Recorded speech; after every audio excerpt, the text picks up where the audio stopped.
కు స్వాగతం. 24 గంటలు కాదు, ఒక సెకనులో మీ ముందుకు.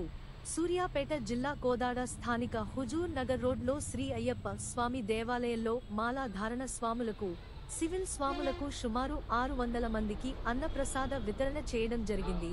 ఈ కార్యక్రమంలో వేద పండితులు శ్రీ విష్ణుబొట్ల హరిప్రసాద్ శర్మ, దేవి ఉపాసకులు, త్రిశక్తి శాంభవి పీఠాధిపతి పాల్గొన్నారు. మరియు దేవాలయ కమిటీ దాతలు కందిబండ మోహన్ రావు, సుధారాణి పాల్గొన్నారు.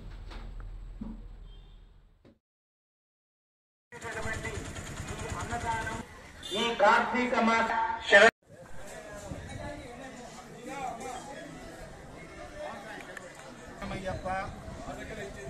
కోదాడ పట్టణంలో ఉన్నటువంటి అయ్యప్ప స్వామి దేవాలయాలందు ఈరోజు కందిబండ మోహన్ రావు గారి దంపతులు అన్నదానానికి వారి యొక్క రోజు శుభ సందర్భంగా ఈ యొక్క అన్నదాన కార్యక్రమం జరుగుతుంది.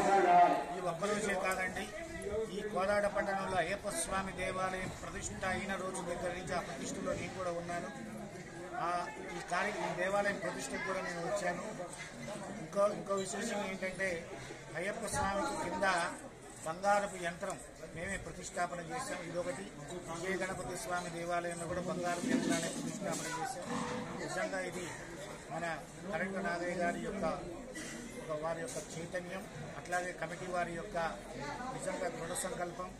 కమిటీ వారి యొక్క కార్తీక మాసం 66 రోజులు కూడా ఎల్లప్పుడూ స్వాములందరికీ కూడా నిత్య కళ్యాణం పంచుకోవడం అన్నట్టుగా ఈ యొక్క కార్తీక మాసం మొత్తం 66 రోజులు, అంటే కార్తీక మాసం, మార్గశిర మాసం 2 నెలలు కూడా మహానుదాన స్వాములందరికీ ఎంతమంది వచ్చినా లేదు అనకుండా చాలా భక్తి శ్రద్ధలతో చేస్తూ ఉండడం చాలా ఇది అయ్యప్ప స్వామి దేవాలయానికే కాదు, కోదాడ పట్టణానికి అందరికీ కూడా చాలా ఒక రకమైనటువంటి ఒక పట్టుని సాధించేటటువంటి చేస్తూ ఉన్నారు.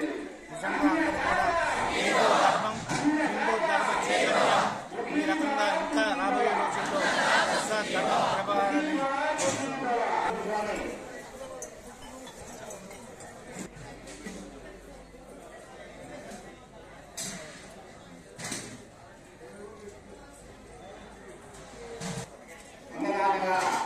కందిబండి మోహన్ రావు తోని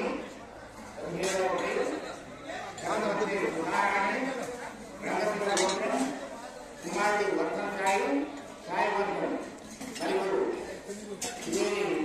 సందర్భంగా ఈరోజు అయ్యప్పల అన్నదానం ఘనంగా ఏర్పాటు చేసి స్వాములకు ఎందుకు ఏర్పాటు చేశారు. వారిని వారి కుటుంబ సభ్యుని అయ్యప్ప స్వామి చల్లగా చూడాలని ప్రార్థిస్తున్నాం.